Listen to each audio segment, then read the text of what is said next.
Pacific 9 students! Nandito ngayon ang inyong tutor, ang inyong matlupit pero mabait na si Tutor Nick. Ayan, nakakosyom, no? Pang peri-peri. Ayan, dahil kami ay nag-i-encourage for the National Reading Month. Ayan, so wag po kalimutan, no? Ang pagbabasa ay makakatulong upang maging mas ma-sharpen pa ang inyong pag-iisip. Ayan. So, ngayon, nandito na po tayo ngayon sa Idolay Online Live Tutorial. Kasama ko ang inyong fairy godmother na si Tutor Janet later on. Ayan. So, every Friday po yan, 3 o'clock to 3:40 p.m. At marami tayong gagawin ngayon. Siyempre, mag-recap. And then, meron po tayong 10 questions. And then later, titignan natin kung sino ang may pinakamaraming tamang sagot. Ay magkakaroon ng papremyo. And then, syempre, paparangalan natin ang ating excellent tuty. Nandito kaya ngayon siya, ang ating excellent tuty of the first quarter at ang ating most supportive schools for the first quarter. Ayan. Maraming salamat sa modules from School Division of Pasay City. Again, huwag po kalimutang i-like and i-share. So, binibigyan ko po kayo ng 30 seconds to share ang ating live streaming ngayon. Alright? Huwag po kalimutang i-follow din, i-like, i-subscribe, at i-share ang ating DepEd Philippines, DepEd EdTech, at DepEd TV YouTube channels para hindi lang kayo ang matuto at mas marami pa ang matulungan ng ating programa. Yan, huwag po kakalimutan si Tutor Janet and si Tutor Nick. Alright. Yan. So, ating Math 9, tatapusin lang po natin ang Quarter 1, Week 9, Applications of the Vertex and Zeros of a Quadratic Function. And then we will do our goals for today. Ayan. Okay. Bati muna tayo. Hello, good afternoon po from LFG Diamantina National High School, Cabanatuan East District. Princess Divine, hello, good afternoon. Rian Omires from 9 Bougainvillea, hello, good afternoon from Itiagi West District, Dian Ancheta, hello, good afternoon. Crystal May Rica Franca. Ayan, ang dami ng nanunood. Alright, so handang-handa na po ba kayo? Inuulit po natin, magkakaroon tayo ng 10 questions later. And i-check namin kung sino ang may pinakamaraming tamang sagot ay siyang magkakaroon ng papremyo. Ayan, maring yung Freelo, diba? Andyan ang ating fairy at ang ating fairy godmother. Okay. Alright, so, for our quarter 1, week 9, we will be able to review the different steps in solving problems involving the vertex and the zeros of a quadratic function and to answer the review questions which applies the different concepts and skills related to quadratic equation, quadratic inequality, and quadratic function. And I hope makatulong ito sa inyo dahil hindi lang naman ngayong quarter nyo pag-aaralan yan at ito ay may apply nyo pa for the next levels until senior high school, until college. Alright? Okay, so let's review the axis of symmetry. Ayan, yes po, good afternoon. Michael Angelo, hello. Good afternoon po, good afternoon din sa inyo. Jeffrey Taniegra, Arlic Andre, Racheline, Art Los Baños from Deparo High School, hello po sa inyo. Axis of symmetry, now as you can see, we have here the graph of the quadratic function which is a parabola. And always remember that they are symmetric, which means you can cut them with the same features to the left or right. Ayan. So if we drew a line down the middle of the parabola, we could fold the parabola in half. And you can see that line is what we call axis of symmetry. And then as you can see, we can reflect the axis of symmetry, the graph to the right side and left side. Okay? Yan. So as we can see, we can fold it and we can have the other half which reflects the graph from the left side. Okay. So again, the axis of symmetry always passes through the vertex. Ayan, nakikita po natin. At tandaan, ang vertex, it could be the minimum point,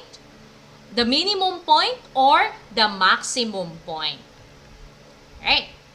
So, this is the standard form of a quadratic function. Y equals ax squared plus bx plus c. And if a is positive or greater than 0, it opens upward. If a is negative or less than 0, then the parabola will open downward. Okay. And don't forget, a should not be equal to 0. And if a is equal to 0, then it will not be a quadratic function. Alright? Now, how to identify the axis of symmetry? So, as you can see, this is the formula. X equals negative b over 2a, where you identify the values of a, b, and c. So, ang kailangan nyo lang dito ay yung b and a. So, as you can see, letter b is 24, and then letter a is negative 3. So, we can have negative 24 divided by 2 times negative 3. 2 times negative 3, negative 6. So, negative 24 divided by negative 6 is positive 4. Okay? Ayan. Ayan, sandali lang. Alright. So, the axis of symmetry will be equal to 4. Okay? Ayan. Next, let's review. Let's read each item carefully and identify the choice that correctly completes the statement or answers the question. O, ready na po ba tayo? Tignan nga natin ang ating mga grade 9 math terrific students. Alright. Ayan. Sagot-sagot po tayo, ha? Number 1. Which of the following table of values, alright, represents a quadratic function? Again, which of the following, tinatawagan ko po ng pansin ang aking mga estudyante dyan na sumagot. At lahat ng mga Math Terrific 9 students natin, no? Identify the number, lagay na 1 and then yung letter ng tamang sagot. Is it A, B, C, or D? Okay, tandaan po natin na kapag sinasabi natin quadratic function, we have the first difference in x are the same, but the first difference in y, no, are not the same. It's only in the second difference. Ayan, tignan nga natin. Ayan, sumagot na si Jeffrey Taniegra, 1 letter 8. Tignan natin, 3, 5 minus 3, 2. 7 minus 5, 2. First difference niya, parehas. Dapat mahanap natin ang second difference na kung saan sila parehas. Okay. Curie D. Jimena from 9 Bougainvillea. Hello, good afternoon. Inulit natin, matatawag natin itong quadratic function kapag parehas sila sa parehas sila sa second difference. Ayan. At parehas sa x, first difference, pero magkaparehas naman sa second y difference. Ayan, para mas malinaw. Dahil ang tamang sagot ay, letter C ba? Negative 1 minus 8. Alright. 0 minus 1. 1 minus 8. Tignan natin ang tamang sagot. Okay, na magkakaroon. It's letter B. Okay, next. Number 2 naman tayo. What quadratic function contained the points 0, 5, 1, 6, and 2, 11? Alright.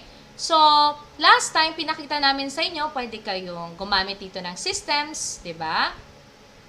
Alright, systems of linear equations. Ang tamang sagot, okay, 5, 4, 3, 2, and 1. Ang tamang sagot ay letter B ulit. Okay. Or, meron ding ibang strategy which you substitute the values of x and determine if it's the value for Y. Alright. Next, number 3. Ito. Medyo madali ito. A parabola has its vertex at quadrant 4 and its coordinates are 2, -3. What is its axis of symmetry? Again, yung tinutukoy natin kanina, ano kaya yung axis of symmetry? Alright, nandito na tayo sa number 3. Is it A, x equals C? B, y equals -3? At tandaan na, axis of symmetry, the formula is x equals -b over 2a o pwede rin namang x equals h. C, y equals -2 or letter D, x equals 2. Tingnan nga natin. Good afternoon po, present from Calayan High School. At ang tamang sagot ay letter D. Ayan, nakatama si Crystal May Rica Franca. Very good. Arlig Andre Mahinay. Rachelyn Lance Ras, Art Los Baños. Ayan. Jeffrey Taniegra and Syra Sugitan. Tama.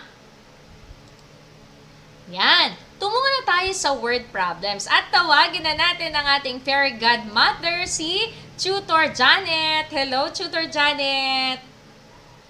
Yan. Ayan, hello. Hello sa'yo, Tutor. Talaga namang napakaganda, enchanting beauty ng ating grade 9 tutors. So, para sa ating pangalawang kailangang matapos din ngayon, no? Bukod sa ma-review natin sila, we also have to discuss some applications ng vertex. Okay, bakit ba natin kailangang makuha yung vertex ng isang quadratic function or in other problems that we have, pwede rin na magamit naman nila yung concepts ng x-intercept or zero of a quadratic function. So, para sa ating unang problem, babasahin ko muna, Tutor Angenic, no? So, a rectangular garden will be enclosed by a 100 meter of fencing materials.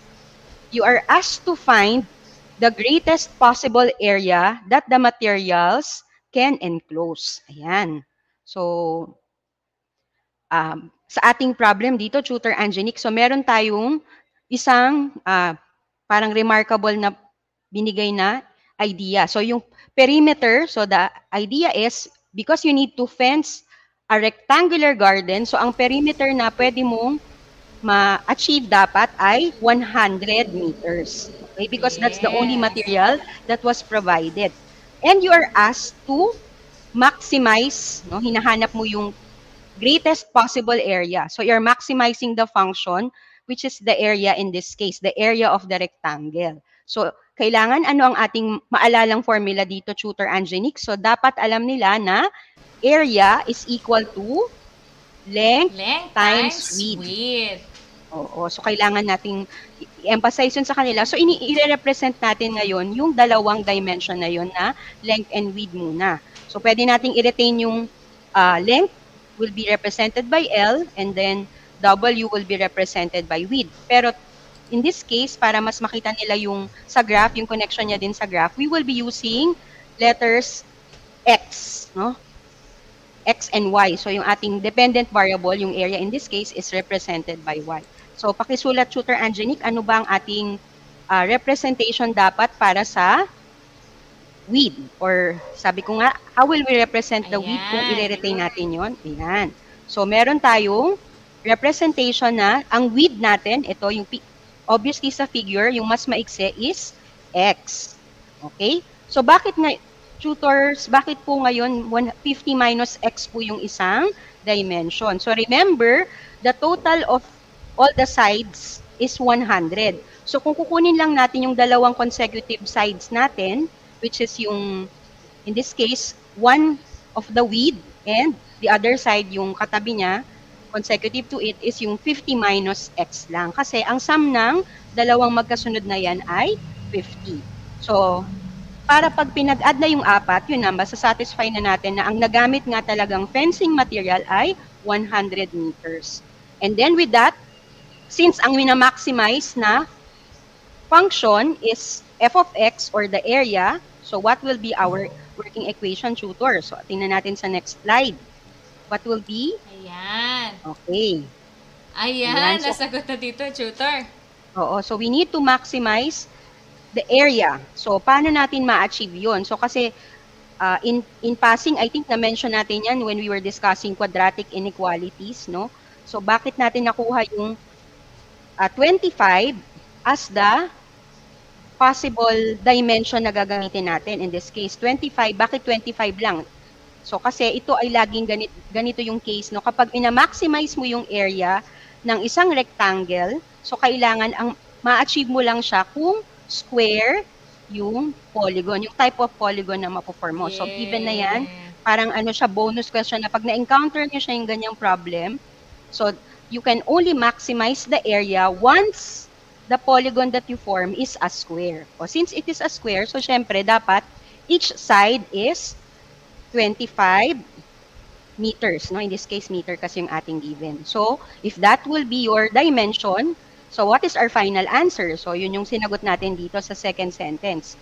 Okay, so ano yung ating final answer? Tutor, paki-emphasize nga po sa kanila. Ayan. So, ang hinahanap natin, greatest possible area. So, dahil 25 ang ating length, at actually yun na rin ang width ng square, no, ang rectangular garden natin ay isa palang square.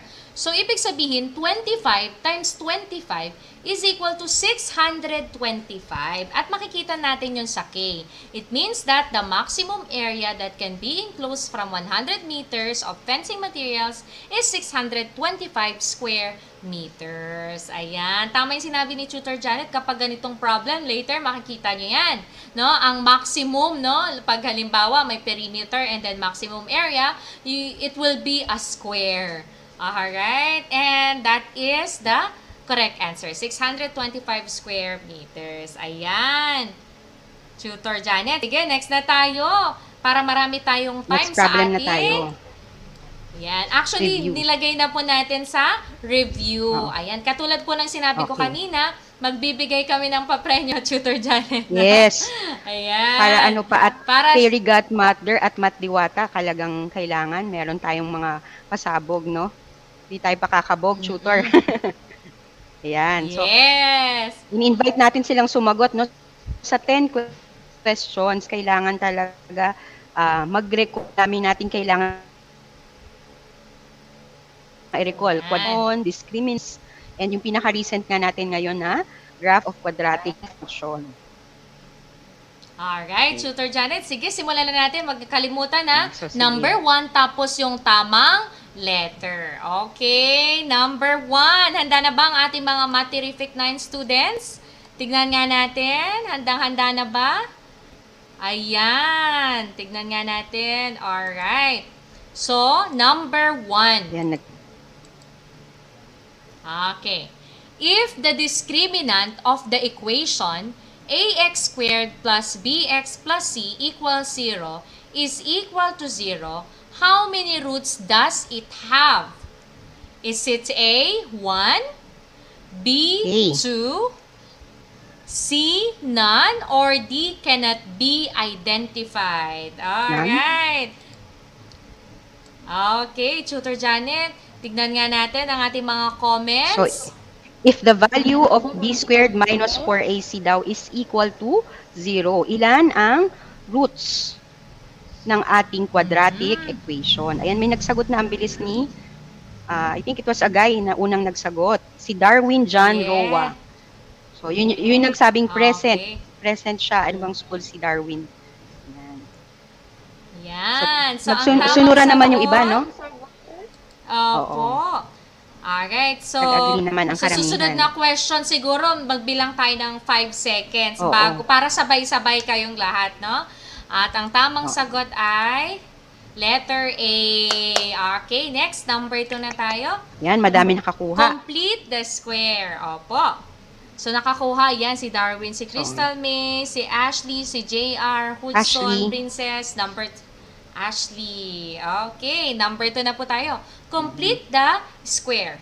X squared plus 6x minus 5 equals 0. Is it A, quantity x plus 3 squared minus 4 equals 0? B, quantity x plus 3 square equals 14. C, quantity x minus 3 square equals 14. Or letter D, quantity x plus 6 square equals 4. Bigyan mo nga sila ng tip, Tutor Janet. Okay, so ito ay lesson natin kung maalala ninyo ng second week. So you are going to write our standard form. Ang tawag natin dun sa ax squared plus bx plus c equals 0. Kung naalala nyo, pag nagko-completing the square tayo, you need to write it in such a way na naka x plus or minus h equals, with the square of course, x plus or minus h quantity squared is equal to k. Where of course, para maging ano siya, k is a real number. It can be positive or it can be negative. So, kung case na meron tayong not real na roots. No? Basta ang restriction lang, nakasulat siya in that form, x plus or minus h quantity squared is equal to a number. Okay, so ano yung equivalent ng x squared plus 6x minus 5 equals 0 sa ganung form? Ayan, may mga sagot na sila, tutor. Okay. Ayan, so ang tamang sagot natin ay letter B. Okay. Ayan, Nakatama si RJ, si Michelangelo. Si Michelangelo. Estudyante ko yan. Ayan. Si Michelangelo. Wow! Alright. Pero nagbago siya ng Next na isip, po tayo. tutor. Nakita ko, nag-C siya. Nagbago siya ng isip. Sayang. Sayang. Kasi po, x square plus 6x plus 9. Plus, so, dapat ang factor niya. Sayang. So, careful okay, with the next number sign. 3 na po tayo. Sige, Okay. Tutor Janet. So, this time, we are given a hint. So, parang pinag-fuse natin dito in this item, tutor, yung idea ng roots. So, we always associate roots pag ang pinag-uusapan natin ay quadratic equation. So, we can determine the nature of the roots if we know the discriminant.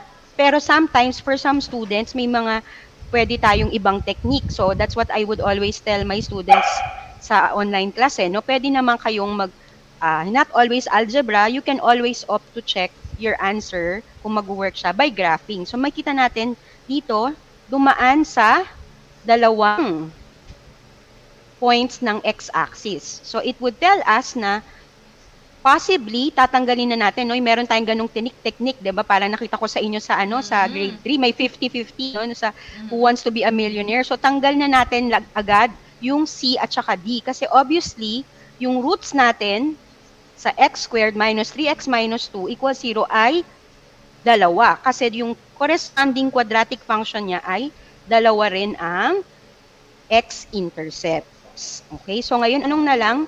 Ano ang value ng discriminant? Is it a perfect square or is it not a perfect square?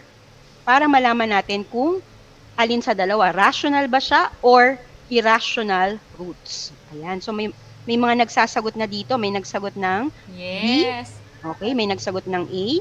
Nagbago din ng isip si Darwin dyan. No? From B, ginawa niyang A. Ayan, be careful with the signs.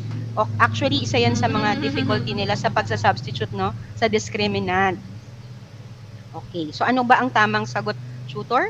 So, naka 5 seconds na ba tayo? Ang tamang sagot? Yes. Actually, ang dami na nilang time para makapag-isip. Oo. Ang tamang Haba sagot, ng tama si explanation. Chris. Ayan, tama si Crystal May, Rica Crystal. Franca, letter B, Arlec, Andre, nagbago si Darwin.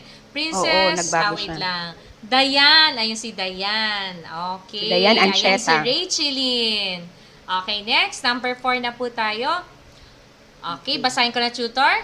What quadratic tutor. inequality is shown in the Cartesian coordinate plane at the right?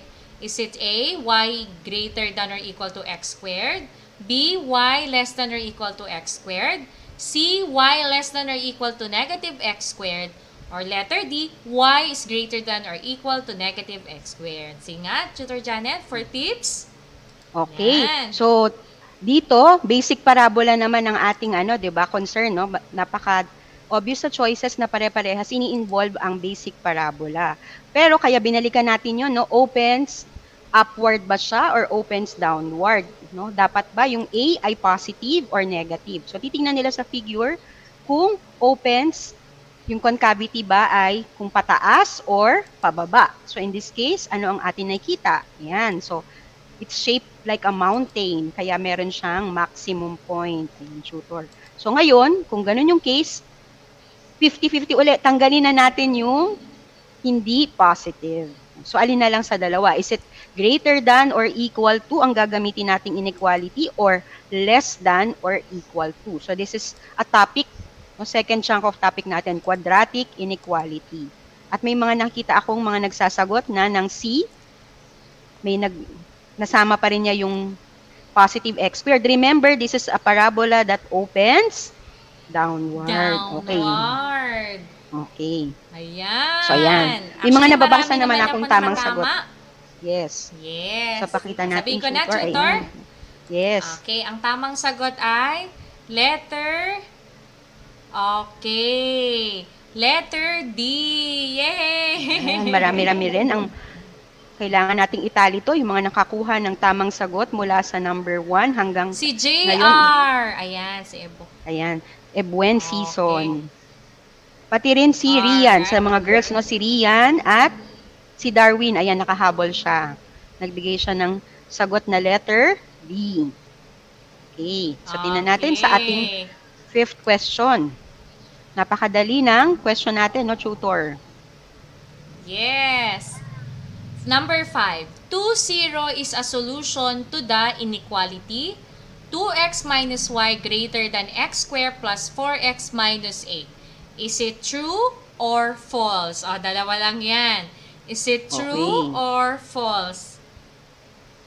Ano kayang pwedeng gawin nila dyan? So, ang dami namang strategies, no, tutor? Oo. So, normally, no, naggagawa tayo ng ganyan, no, sa, kahit nung linear inequality nila nung grade 8. So, ang tawag natin doon ay nag-test tayo. We do the test.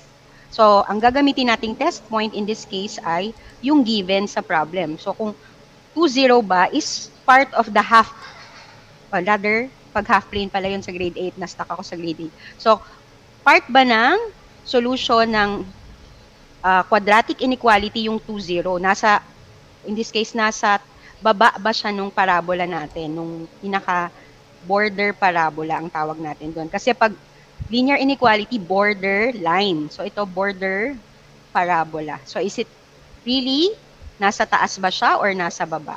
Okay, yung 2-0. Pero may mga nagbibigay ng sagot dito na, no, marami na, iba-iba. May A at saka may B. Yung iba makulit pa talagang kahit sabi mo ng A or B, false talaga. Sabi na false, true. Ayan. Actually, tutor, pwede rin naman nilang gamitin yung konsepto ng substitution. No? I-replace nila yung value ng X tapos yung Y. And then makikita nila kung true ba kung makaka-form sila na.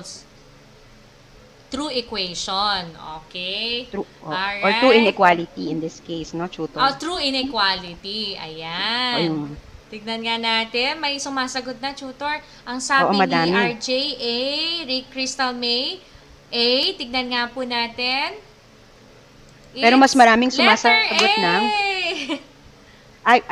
teka, tutor, pwede nating i-ano, no? Parang i-contest ko to, no? Parang hindi natin na-check. Sige, tutor.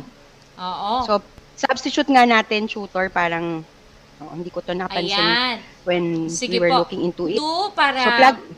Para ma-double check po natin. Makita rin natin sa kanila. Ay, sorry po. Okay, ano lang po natin. Dali lang. Nasa na ba tayo, tutor? Ayan, nandito tayo. Sa number 5, ayan. So, kailangan natin 2 times 0, 0. 2 times 2, 2 times 2 is 4. 4 minus 0 is 4. 4 greater than 2 times 2, 4 plus 4 times 2, 8. So, 4 plus 8, 12 minus 8 is 4. So, 4 greater than 4, which is false. Dapat ang sagot. Tama ba, tutor? Ayan. Yes po, ayan. So, ayan. So, correction natin ang tamang sagot, yes, ang tamang sagot po, letter B. Ayan, marami naman po talaga nagsabi ng false. Ayan, technical, kasi lang iba yan, yung, technical error. Iba yung equal kasi, no? Pag may bar siya, kung meron siyang underlined yung ating relationship symbol dyan na greater than, it could be true. Pero dahil nga ang ating given ay 2x minus y is greater than x squared plus 4x minus 8. So, the correct answer should have been B. So, technical problem lang po, Ayan. sabi nga ni tutor. Oo. Okay, next na po tayo. Number 6 para makapag-recognition pa po tayo mamaya, no, Tutor Yes. Janet? Okay, basahin ko na po, Tutor Janet. In the picture, what does the point 0, negative 2, where the curve crosses over the y-axis represent? Alright, so number 6, ano kaya? Ayan, may mabilis na sumasagot, Tutor Janet. Is it A, Ayan, tingnan ko, root, scroll down B, ko, marami vertex, nagko-comment eh. C, y-intercept, D, axis of symmetry. Go! Yan. At dalawang estudyante ko mabilis na magkasunod na nagsagot. Sabi nila letter C. Yan ay magkaklase yan sa nickel. So maraming salamat. Shout out ko lang sila tutor. Very supportive ang section nickel. Out of the 4 classes na I have, mas maraming nag-join talaga sa stream natin from that class. Maraming salamat mga anak from nickel. Hindi ko naman sila favorite, no? Ayan. Ayan. Ako din, shout out din ako sa Diparo High School, Section Bougainvillea. Ayan, si Crystal May. And then, ayan, si Hannah Nika. Ayan, tama din po yung sagot nila. So, Opo. it is letter C. C. Okay. Ayun. So, ayun, Next nasa po tayo. question na kasi y-axis. Ayan. Next na Opo. tutor. Yan, So, we're number asked 7, to solve. Solve. Sige po, The Tutor quadratic Janet. inequality. O, ayan. Solve the quadratic inequality 2x squared plus 5x minus 12 is greater than 0. So, kung maalala nila yung lesson natin, pag greater than, so binigay din natin yung shortcut, di ba? As we go along dun sa mga problems, pag greater than, ano ang ibig sabihin nun? Yun bang interval na nasa gitna, no, wherein the endpoints are negative 4 and 1.5, or is it the disjoint segments, or actually not segment, that's disjoint ray kasi may towards infinity dyan, no? So, ang tamang sagot. So, ang choices natin for letter A, yun nga, tinutukoy natin yung segment sa gitna, or is it letter B, from negative infinity up to, so kasama yung negative 4, up to negative 4, union with 1.5 to positive infinity. So, meaning, lahat pa ng mga ibang positive numbers to the right of 1.5. Letter C, halos parehas lang siya ng B, pero ano yung pinagkaiba? Tutor, ayan, nakita natin. So, this one excludes negative 4 and 1.5. So, parang sila yung border. Hindi sila kasali doon sa solution set. And for letter D, yan, napagparehas lang natin ulit, no? So alin dyan yung tamang sagot? Yung mga nagsasagot na, ang bilis, no, tutor? Wala pang 5 seconds. Actually, yung tamang sagot ay letter C. Siguro nakita nila kasi, tutor, yung greater than. And then sa greater than, so gagamitin natin ay parenthesis only. Ayan. Yes. Next na po tayo. Ang gagaling. Number 8. The maximum of a quadratic function is A, the lowest point or vertex on a graph when a parabola concaves up. It is the point where the graph changes from decreasing to increasing, or it's letter B, the highest point of the vertex on a graph when a parabola concaves down. It is the point where the graph changes from decreasing to increasing. Ano ang tamang sagot? Is the maximum, the maximum, is it the lowest point or the highest point? Highest point. Okay. Ayan. Tignan nga po natin. So, ito yung guide nila, no? Parang yung picture tells it all. Kung makikita nila sa picture, ano ba yung vertex dito? Aside from being the turning point in the parabola, ano pa yung role niya dito as an extremum? Is it the minimum or the maximum? So, is it the lowest point or the highest point? Okay, ayan, pero parang nalilito yata sila. Surprisingly, oo nga, tutor. Okay, pakita natin, no? Maximum. Maximum, okay. No? Anak. Ayan. Saan ba natin ina-associate yung word na max? Maximum. Ayan. Meron tayong nakakasama siguro, teacher JR, if I'm not mistaken, kasi sa kanyang avatar, merong pang DepEd yata yung kanyang Oh, hello Sir po, JR. Sir JR. Yan, Edwin medyo nalito lang sila doon. Pero ang tinutukoy po natin yung maximum. Ano kaya ibig sabihin ng maximum? Is it the lowest or the highest Or point? the As highest. you can see, ayan, tinuturo po natin. Yan, nagbago na yung isip ni Darwin Yes. John. Kaya ang tamang Oo. sagot ay letter B. Letter B, the highest point. Next. Ayan. Last two questions, tutor. Tinitingnan natin yung kanilang participation. Kung mula umpisa hanggang sa dulo ay kasama talaga natin sila. And we're very thankful. Number 9 na tayo. I will be reading the problem, no, tutor? No? It's my turn, Yes no? po. Okay, so this one is a problem involving quadratic function. A ball is thrown into the air from the edge of a 48-foot cliff. Okay, so bangin. So that it eventually lands on the ground. So ganun naman ang mga bagay-bagay. Pag inihagis mo, okay, projectile, an object that is thrown up will definitely fall back sa ground because of the gravitational pull of the earth. Okay, and then you're asked to identify from the given graph. Okay. This will help, the graph will help to show kung anong interval is the ball's height decreasing. Okay. So, pwedeng i-click mo siguro siya, tutor, para ma-maximum Ayan, siya. ito. Pwede, no? Opo. Pwede ba yung i-zoom? Alright. Teka, tignan nga po natin. Para mas makita nila, no? Ayan. So, mapapansin natin na the maximum point is reached somewhere here, no? Sa gitna ng, so the x-coordinate o yung time is 2.5 seconds, okay? So, anong interval? So, ibig sabihin, ito ay one branch ng parabola. The projectile is moving up and then, after it reach the vertex, turning point kasi niya yung vertex, bumalik na siya or bumaba na siya paunti-unti hanggang ma-reach na yung ground doon. Okay, so based from this illustration, or also we can compute, no? Pwede natin gamitin yan. Pwede tayo mag-compute.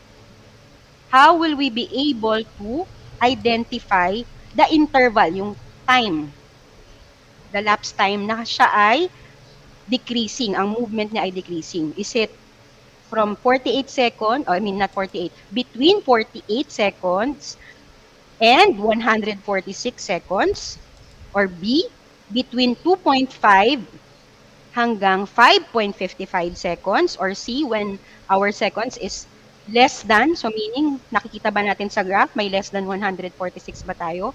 Obviously, so, yan ay no-no na, no? Bonus na yan, parang distraction lang yan. Letter D, Oo nga po. 0, so meaning yung from 0 hanggang yun. So, kumbaga yung buong nag-lapse na time. 0 hanggang 5.55 seconds. Okay, may mga nagsasagot na, no? Ano sagot Yes, ng tutor. karamihan, tutor? Sabi ni Samantha May, letter B.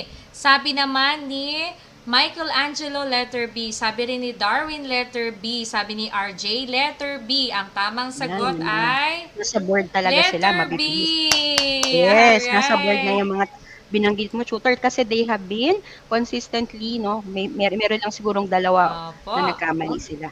Okay, let's have our Yan. last question. Na may kaugnayan Okay, dun sa tutor. problem natin kanina, no? Opo. A rectangular Go ahead, garden, a rectangular garden will be enclosed by 600 meters. So binago lang natin, 600 meters of fencing material. Which of the following ensures that the material can enclose greatest area? So this time, ang tinatanong ay, anong dimension, no? Paano mo hatiin, kumbaga, yung fencing material mo so that you can optimize it. That means, pag sinabing optimize, in this case, you can maximize the area. Okay, so the choices are, when the dimensions are 150 and 150, or the garden is a square, or letter B, kapag ang dimension ay may ratio na 1:2, so 100 yung length, 200 yung width, or C, magkalayo sila, 290, tapos 10 yung width, or D, 50 at saka 250 yung dimension. Okay, so mabilis sila. Sa question number 10, tutor. Mabilis. Naintindihan siguro nila kanina, no? Tutor Janet. Okay, Actually, dahil kahit wala sa mga rin number problem, yan ay Opo. nag-work. No? Pag minamaximize mo, yung product, So you're given the sum, you always have the maximum product for the number kung parehas lang. No? So this is not only for geometric yung idea na pinresent natin kanina. So many, ayan, banggitin natin, tutor, let us acknowledge yung mga nakakuha ng tamang sagot. Okay. No? Para Actually, maalala natin halos sila. lahat sila. Alright, tama po ang Pero may sagot. JR, 19 Lance, Darwin, Michael, Syra, Arlic, Crystal May, RJ, Ashley, Samantha. Okay. Oo, si Samantha lahat lang sila, nag-advance na tutor. siya. 19 na siya, no? 19. Alright, number 19 na, no? Okay, congratulations. At itatali po na namin yan at titignan namin kung sino yung may pinakamaraming tamang sagot. Tamang sagot. Okay po? So next natin ay ang recognition natin sa ating excellent tutor. Nandito ba siya? Parang ngayon pa siya nag-absent, no, Tutor Oo, Janet? Oo. Alam mo, actually, pinapashare ko to sabi. Yung iba kasi nakapag-periodic test na ata talaga. So, siya siguro, Opo. sila yung mga schools na nakapag-exam na. So, they're focusing to prepare for the second quarter. Kaya abangan natin sila sa second quarter na tutor para tuloy-tuloy ang Yes. ating kakatuto. Okay, so for recognition, ayan. So congratulations, basahin ko lang po, tutor. So Certificate of Recognition from the Department of Education, ICTS. This certificate is presented to Alexander Florante Capada, our excellent tutor for the first quarter. Itulay online tutorial in Mathematics 9 of the school year 2021-2022 conducted by the ICTS Educational Technology Unit given this 12th day of November 2021 in DepEd Central Office, Meralco Avenue, Pasig City, Philippines. Ayan, signed by your tutors, Tutor Janet, Tutor Angenic, our program head, Tutor Aghil, our Itulay principal, project lead, Tutor Madge and our head, Mark EdTech. Anthony Sisi. Okay, ayan. Congratulations, So, Tutor Janet. Alexander. Yes. Ayan. So, So, tingnan natin maliban ang po ating dyan, mga... Okay, Bibigyan maliban natin po ng dyan ay meron din po recognition ng mga schools schools. natin. Sige, Tutor Janet, sino po nga ba sila? Ayan. Siyempre, lagi nating nakakasama ang mga estudyante from Deparo High School. So maraming salamat po for being the most supportive school, Deparo High School.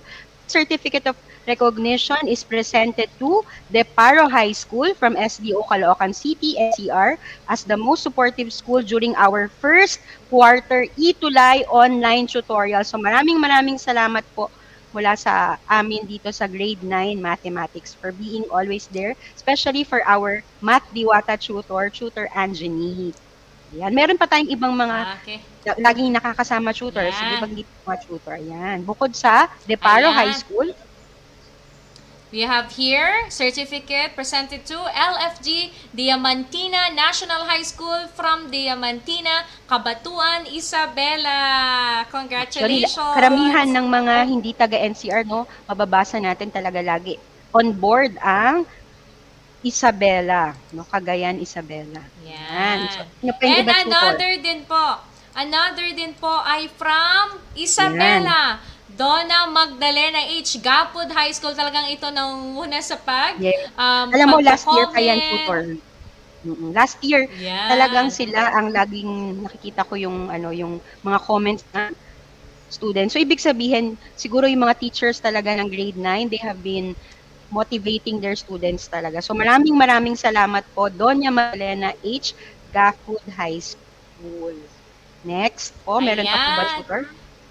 Alright, wala na po, tutor, pero ni-encourage po namin lahat, lalo na ang ating mga students na i-share sa ating mga kaskwela. Ayan, si Tutor Aghil, Tutor Janet, ang ating program head sa ang Junior ating High Mathematics School. Tutor Bay. Ang ating Tutor Bay for Math. Kailangan natin siyang welcome agad. Mga math diwatas, diba? Tutor Janet and Tutor Angenique. Well, good afternoon po sa ating grade 9 learners. Maraming salamat and congratulations for a job well done. Natapos natin ang quarter 1 para sa ating Mathematics 9. And of course, Tutor Janet, alam ko naman na matagal na natin kasama si Tutor Nikki. Pero, syempre, officially, i-welcome na talaga natin siya sa junior high school as isa sa mga tutors. Investiture na to, no? Parang sa JSP, diba? investiture niya. Kaya talaga Kasi naman yung- tamang-tama na naka-floweret ang ating Matt diba? Diwata. Kaya nga ganun. Invested So, na siya. hindi naman kita i-welcome na friend Nikki, tutor Nikki. Pero, syempre, magpapasalamat lang ako at congratulate kita sa patuloy na pagsuporta sa programa, of course, ng DepEd and sa pagsama sa amin dito sa Itulay Junior High School Mathematics Program. Kahit pa paano, di ba, from elementary ay nakasama ka na namin ngayon. Sana lang ay makasama ka namin hanggang quarter 4, di ba? Tama ba yun? So, Tutor Nikki, any message muna bago ako magpaalam sa inyong dalawang mas gagandang tutors? Ayan, so maraming salamat Tutor Abhil and sa aking mentor talaga from the start, Tutor Janet. So last year pa talaga si Tutor Janet na nagtuturo ng grade 9 math. Ayan, maraming salamat po. Ayun, so congratulations dyan, Tutor Janet and Tutor Nikki again for job well done din, di ba? Kung yung mga bata nakatapos na tayo, nakatapos din, pero this will be a new beginning para sa panibagong chapter ng ating Itulay Online Tutorial because next week nga, mga grade 9 learners, ay tuloy-tuloy tayo para sa ating quarter 2. Kasama pa rin ang mga Math Diwata ninyong mga pretty tutors ng grade 9. So muli, mga grade 9 learners, congratulations at sa mga tutors, congratulations din po. Bye-bye na po. Nangulit lang, di ba? Ayan. Ayan, Tutor Janet. Ayan. So ating i-flash nyo, so si Tutor Abhil, ang ating program head. So maraming salamat po, Tutor. So kami po ay nagagalak na kayo na po ang aming mini-welcome para sa susunod na session na Tutor. Ano ba ang ating susunod na session? After our broadcast ay ang